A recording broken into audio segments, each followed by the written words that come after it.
વલસાડ જિલ્લામાં યોજાયેલ એસએસસી અને એચએસસી બોર્ડની પરીક્ષાના સીસીટીવી કેમેરામાં ચકાસણી કરતા 4 વિદ્યાર્થીઓ કોપી કેસમાં ઝડપાયા. પરીક્ષામાં નોંધાયેલા કુલ 55,764 વિદ્યાર્થીઓ પૈકી 4 વિદ્યાર્થીઓને વાલીઓ વર્ગ સુપરવાઇઝર સામે સુનાવણી હાથ ધરાઈ. વિદ્યાર્થીઓનું નિવેદન લઈ રાજ્ય પરીક્ષા સમિતિને મોકલવામાં આવી રહ્યા છે. માધ્યમિક અને ઉચ્ચતર માધ્યમિક શિક્ષણ બોર્ડ દ્વારા માર્ચ 2024માં બોર્ડની પરીક્ષા લેવામાં આવી હતી. વલસાડ જિલ્લાના 54 પરીક્ષા કેન્દ્રો પર આવેલ 164 બિલ્ડિંગોમાં 1992 વર્ગખંડમાં સીસીટીવી કેમેરાની બાજ નજર વચ્ચે વિદ્યાર્થીઓની બોર્ડની પરીક્ષા લેવાઈ હતી. પરીક્ષા પૂર્ણ થતાં જિલ્લા શિક્ષણ વિભાગ અને રાજ્ય શિક્ષણ વિભાગ દ્વારા તમામ પરીક્ષા કેન્દ્રોમાં વિદ્યાર્થીઓ દ્વારા આચરવામાં આવેલ ગેરરીતિ પકડવા સીસીટીવી ફૂટેજની ચકાસણી હાથ ધરવામાં આવી હતી. જેમાં વલસાડ જિલ્લાના પરીક્ષા કેન્દ્રોમાંથી 4 વિદ્યાર્થીઓ ગેરરીતિ આચરતા હોવાનું સામે આવ્યું હતું. વલસાડ જિલ્લા પરીક્ષા સમિતિ દ્વારા વાલીઓ વર્ગ સુપરવાઇઝરની હાજરીમાં વિદ્યાર્થીઓનું હિયરિંગ રાખવામાં આવ્યું હતું. વિદ્યાર્થીઓ અને વાલીઓને સીસીટીવી ફૂટેજ બતાવી તેમણે પરીક્ષામાં કરેલ ચોરી અંગે વિદ્યાર્થીઓનું નિવેદન નોંધવાની કામગીરી હાથ ધરવામાં આવી હતી. વિદ્યાર્થીઓના નિવેદન નોંધીને રાજ્ય શિક્ષણ સમિતિને નિવેદન મોકલી આપવામાં આવ્યા છે. વલસાડ જિલ્લામાં 4 વિદ્યાર્થીઓ સામે કોપી કેસ કરવામાં આવ્યા છે. વલસાડ જિલ્લામાં આપણે 55,700 જેટલા બાળકો બોર્ડની પરીક્ષા 10મા અને 12માની આપવામાં આવેલી હતી. એમાં થર્ડ આઈ તરીકે સીસીટીવી કેમેરા કામ કરતી હતી. સીસીટીવી કેમેરા રેકોર્ડિંગ અમારી પાસે દર બીજા કે ત્રીજા દિવસ આવી જતા હતા અને અમારી 10મા ધોરણની અને 12મા ધોરણની એમ 2 સીસીટીવી કેમેરા વિવિંગ માટેના રાખેલા હતા અને એ લોકોએ દરરોજના એ ઓબ્ઝર્વેશન કર્યું. એ પૈકી વલસાડ જિલ્લામાં 4 જેટલા કેસ અમારે ધ્યાને આવેલા છે. એમાં 2 કેસ કોપી કેસના હતા, 1 કેસ કાપલીના હતા અને 1 કેસ અલગ અલગ મીડિયાથી ઉપયોગ કરતા હતા. અને આમ જોવા જઈએ તો એના બોર્ડના નિયમ પ્રમાણે જે કોપી કેસ કરતા હોય કે કાપલી કરતા હોય એના પરિણામો સ્થગિત કરી દેવામાં આવશે અને બાકીના જે મીડિયાનો કોઈ ઉપયોગ કર્યો હોય તો એના માટે 2 વર્ષ સુધી પરીક્ષા નહીં આપવામાં આવે. પારડી પંથકમાં અચાનક વાદળછાયું સાથે કમોસમી વરસાદ પડતા લોકોને ગરમીમાંથી રાહત મળી, જ્યારે ખેડૂતોને કેરીના પાકને લઈ ચિંતામાં વધારો. વરસાદ પડતા રસ્તાઓ ભીંજાયા. પારડી પંથકમાં આજ રોજ વહેલી સવારના 7 વાગ્યાના સુમારે કમોસમી વરસાદ પડતા લોકોને ગરમીમાંથી રાહત મળી હતી. જોકે ખેડૂતોની ચિંતામાં વધારો થવા પામ્યો હતો. પારડીના કાંઠા વિસ્તાર સહિત શહેરમાં અચાનક વાદળોના કાળા દિબાંગ વાદળો સાથે કમોસમી વરસાદ પડતા રસ્તાઓ ભીના થઈ ગયા હતા. તેમજ વહેલી સવારે નોકરી વેપાર ધંધાર્થે જતા લોકો મૂંઝવણમાં મુકાયા હતા. તો બીજી તરફ આ વર્ષે કેરીનો પાક પાછળ રહેતા તેમાં વળી આજે કમોસમી વરસાદ પડતા કેરીના પાકને નુકસાન થવાની ભીતિને લઈ ખેડૂતો ચિંતામાં મુકાયા હતા. જોકે થોડા સમય બાદ વરસાદે વિરામ લેતા હાશકારો અનુભવ્યો હતો. તેમજ છેલ્લા કેટલાક દિવસ સુધી પડી રહેલ અસહ્ય ગરમીમાંથી લોકોને છુટકારો મળ્યો હતો. પરંતુ બપોર બાદ ફરી સૂર્ય દેવતા નીકળતા ગરમીની અસર જોવા મળી હતી.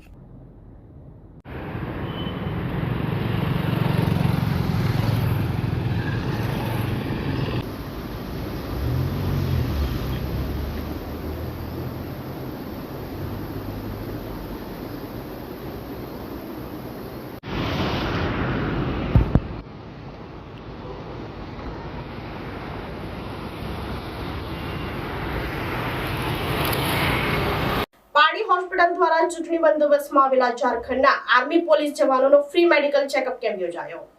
પારડી હોસ્પિટલ દ્વારા આજરોજ પ્રજાપતિ હોલ ખાતે ચૂંટણી બંદોબસ્તમાં આવેલા ઝારખંડના આર્મી પોલીસ જવાનોનો ફ્રી મેડિકલ ચેકઅપ કેમ્પ રાખવામાં આવ્યો હતો. જેમાં 75 જેટલા આર્મી જવાનો અને 3 અધિકારીઓ સહિત પોલીસ કર્મચારીઓનું મેડિકલ ચેકઅપ કરવામાં આવ્યું હતું.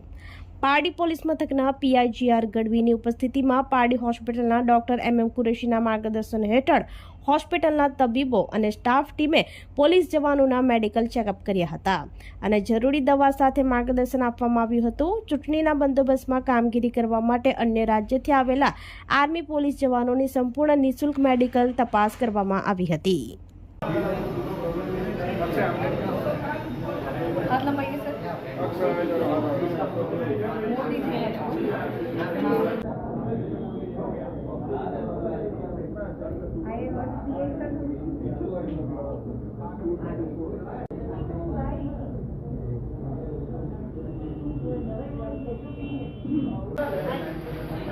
रुक जाइए सर, आइए लेके जाइए ना।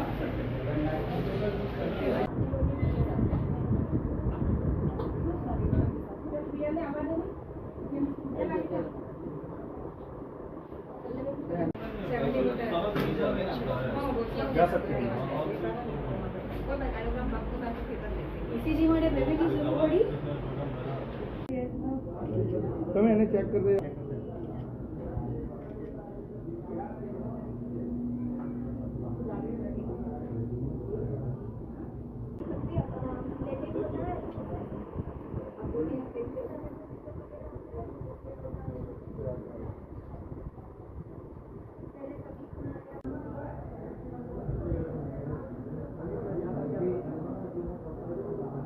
ગીર સોમનાથના વેરાવળમાં ચોથા સમૂહ લગ્નમાં 34 દંપતીઓએ પ્રભુતાના પગલા માંડ્યા. કન્યાદાન, રક્તદાન અને મતદાનનો ત્રિવેણી સંગમ સાથે દંપતીઓને મતદાન કરવા સંકલ્પ લેવડાવ્યો. ગીર સોમનાથના વેરાવળ નજીક ભાલકેશ્વર રિસોર્ટ ખાતે ભાલકેશ્વર મિત્ર મંડળ દ્વારા ચોથા સમૂહ લગ્નનું આયોજન કરાયું હતું, જેમાં 34 દંપતીઓએ પ્રભુતાના પગલા પાડ્યા હતા. આ અવસરે ભૂદેવો દ્વારા પણ તમામ દંપતીઓને આગામી ચૂંટણીમાં મતદાન કરવા સંકલ્પ લેવડાવવામાં આવ્યો હતો. સાથોસાથ ઇન્ડિયન રેડક્રોસ સોસાયટીના સહયોગથી બ્લડ ડોનેશન કેમ્પનું પણ આયોજન કરવામાં આવ્યું હતું, જેમાં બહોળી સંખ્યામાં આયોજકો દંપતીઓના સગાવાલોએ રક્તદાન પણ કર્યું હતું. આમ આ સમૂહ લગ્નમાં કન્યાદાન, રક્તદાન અને મતદાનનો ત્રિવેણી સંગમ જોવા મળ્યો હતો. સમૂહ લગ્નમાં લગ્નગંથીમાં જોડાનાર દંપતીઓએ પણ આ અવસરે સમૂહ લગ્ન સમિતિનો આભાર વ્યક્ત કરી બહોળી સંખ્યામાં મતદાન કર્યું અને આગામી લોકસભા ચૂંટણીમાં અવશ્ય મતદાન કરવા તૈયારી બતાવી હતી. સાથોસાથ પોતાના સગાવાલાઓને પણ મતદાન કરવા અપીલ કરી હતી. આ ઉપરાંત રક્તદાન પણ મહાદાન છે તેવો વિચાર વ્યક્ત કરી રક્તદાન કરવાનો અનુરોધ કર્યો. આયોજક ભગાભાઈએ પણ આગામી સમૂહ લગ્નની જાહેરાત કરી દિવાળી પછી નામ નોંધાવવા અનુરોધ કર્યો હતો. ગીર સોમનાથથી રિપોર્ટર વિશાલ તંબોલી, સંકલ્પ ન્યૂઝ.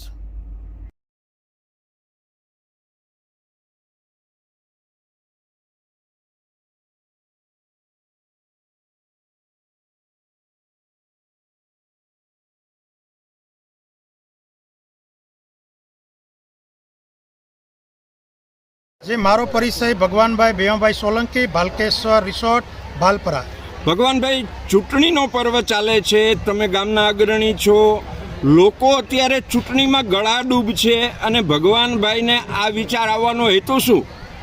સાહેબ, આ ચૂંટણી પણ એક આપણો રાષ્ટ્રીય પર્વ છે અને આ પણ એક 34 લગ્ન છે. 34 લગ્નમાં કોઈ ગરીબ, કોઈ મા બાપ વિનાની દીકરી છે, કોઈ અનાથ દીકરીઓ છે. આ પણ એક જરૂરી છે, ચૂંટણી પણ એક જરૂરી છે. અને આ મેં કોઈ પહેલું એલું નથી કર્યું, આ ચોથા સમૂહ લગ્ન છે, તો એ રીતે આપણે એક લગ્ન પણ કરવા જરૂરી છે અને ચૂંટણી પણ આપણે એક રાષ્ટ્રીય પર્વ છે, એટલે એ પણ એક ઉજવવું જોઈએ છે. ખાસ કરીને લોકો ચૂંટણીમાં એટલા મગ્ન હોય છે કે પરિવારને ભૂલી જતા હોય છે. શું કહેશો આવા લોકો માટે? સાહેબ, એ વાત બરાબર, ચૂંટણી પણ જરૂરી છે રાષ્ટ્ર પર, પણ એક લગ્ન પણ જરૂરી હતી. આવા 34 યુગલ હતા કે જેથી કરી અને ગરીબીમાં 4 દીકરી અનાથ છે, 5 દીકરીને બાપ નથી, 3-4 દીકરીને મા નથી અને બધા સર્વે હિન્દુ સમાજની દીકરીઓ છે અને બધા બહુ આર્થિક રીતે નબળી પરિસ્થિતિ છે. ભગવાનભાઈ, જરૂરી છે. મારું નામ વ્યાસ ગોપાલ ચંદ્રકાંતિલાલ. ગોપાલભાઈ, કઈ જગ્યા છે અને આજે વેરાવળ શહેરની બાજુમાં ભગવાન ભાલકેશ્વર ભાલકા તીર્થના સાનિધ્યમાં શ્રી ભગવાનભાઈ ભીમાભાઈ સોલંકીના ભાલકેશ્વર રિસોર્ટ એન્ડ વિલાની અંદર અમારો આ ચોથો સર્વજ્ઞાતીય માતા પિતા અથવા બંને ન હોય તેવી દીકરીઓનો લગ્નનો આ સમારોહ છે. આ સમારોહની અંદર આજે લગ્ન તો અમે 3 વાર પૂરા કર્યા, ચોથી વારે કરશું, પણ એમાં આજે 2 વસ્તુ વધારે મળી છે. એટલે કે 3 વસ્તુનો ત્રિવેણી સંગમ થયો છે. વેદોક્ત વિધિવિધાનથી જેના વાલીઓ નથી તેવી કન્યાઓના મંગલ ફેરા, એની સાથે ચૂંટણીના પર્વની અંદર સાજન, માજન, વર, કન્યા, બ્રાહ્મણો તથા આશીર્વચન આપવા માટે પધારેલા આહિર સમાજના અગ્રણીઓ સર્વે બધા સાથે મળી અને આજે ભગવાન ભાલકેશ્વરના સાનિધ્યમાં એ વચન લેશું કે મતદાન અચૂક કરવું અને આજુબાજુમાં રહેતા દરેક વ્યક્તિને આળસ આવતી હોય તો એને ઊભા કરીને. મારું નામ રવિભાઈ રામજીભાઈ ચાંદપા છે. રવિભાઈ, શું કહેશો? લગ્નોત્સવમાં આજે કેટલા દંપતીઓ પ્રભુતામાં પગલાં માંડ્યા છે અને આપણો રાષ્ટ્રીય ચૂંટણી પર્વ દેશનો આવી રહ્યો છે. એક વરરાજા તરીકે આપનું મંતવ્ય.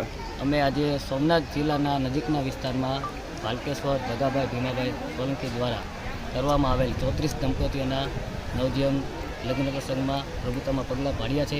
અને સાથે સાથે અમે આજે એ પણ સંકલ્પ લઈએ છીએ કે અમે અચૂક મતદાન કરશું અને અમારા સગાવાલા, અમારા સંબંધીઓ અને અમારા ઘર પરિવારને પણ મતદાન કરવાની અપીલ કરશું. અને સાથે સાથે અમે આ ભાલકેશ્વર યુવા મિત્ર ગ્રુપ જે ભગાભાઈ ભીમાભાઈ સોલંકી દ્વારા છેલ્લા 3 વર્ષથી આયોજન કરવામાં આવે એનો ઘણો ખૂબ આનંદ અને ઘણો અમે સાથ સહકાર માંગશું અને અમે એને ઘણું દિલથી ધન્યવાદ કરશું કે આવા જ કાર્યો આગળ પણ કરતા રહે.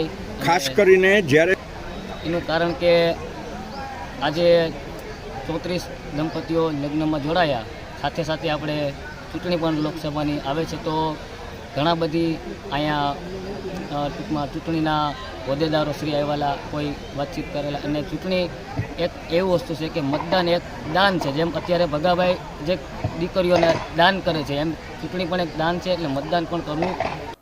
ઉદવાડા સારણ ગામે ન્યાય મંદિરમાં હનુમાન જયંતિ નિમિત્તે મહારુદ્ર યજ્ઞ અને મહાપ્રસાદનો ભક્તોએ લાભ લીધો. પારડી તાલુકાના ઉદવાડા સારણ ગામે આવેલ ન્યાય મંદિર ખાતે હનુમાન જન્મોત્સવની ઉજવણી કરવામાં આવી હતી. સવારથી પૂજા અર્ચના કરવા ન્યાય મંદિરમાં ભક્તોની ભીડ ઉમટી પડી હતી અને બપોરે મહાપ્રસાદનું આયોજન કરતા મોટી સંખ્યામાં ભક્તોએ લાભ લીધો હતો.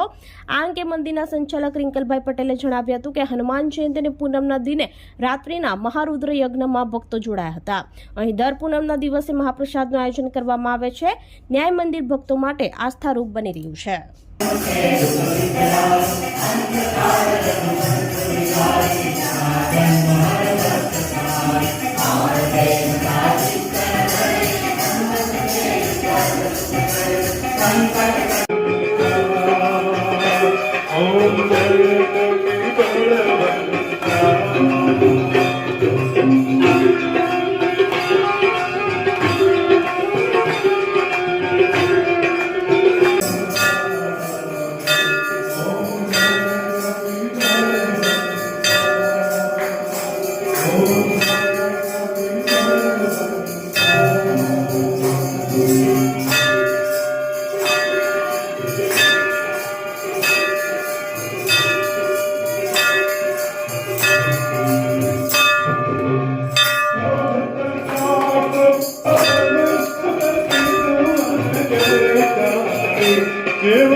આજે બપોરે મહાપ્રસાદમાં અતિ તાદાદમાં ભક્તગણોએ મહાપ્રસાદ લીધો હતો અને રાત્રે મહારુદ્ર યજ્ઞમાં પણ અતિ તાદાદમાં ઘણા ભક્તગણોએ ભાગ લીધો હતો.